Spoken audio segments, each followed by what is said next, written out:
Na to smo mi opozarjali zdaj že kar nekaj časa, in sicer ključna meja pri Ethereumu 1500, in če mi slučajno tole izgubimo, lahko zgrnemo vse dol do 1000, in na to zdaj očitno opozarjajo tudi drugi analitiki.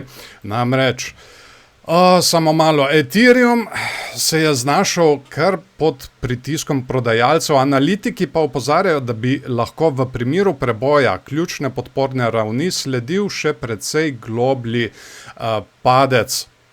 Seveda, to smo tudi že izpostavili. Če izgubimo slučajno mejo 1500, potem nimamo nobene podpore več vse dol do 1000.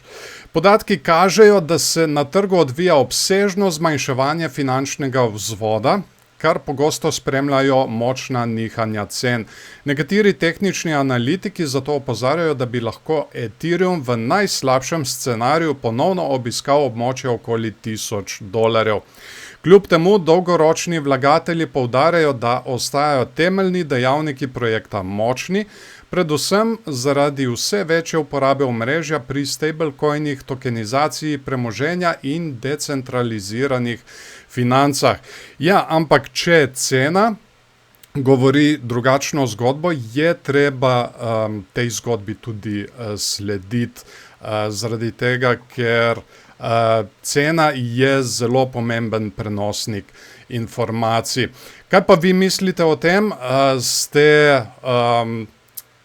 Vlagate v Ethereum? Kar komentirajte spodaj.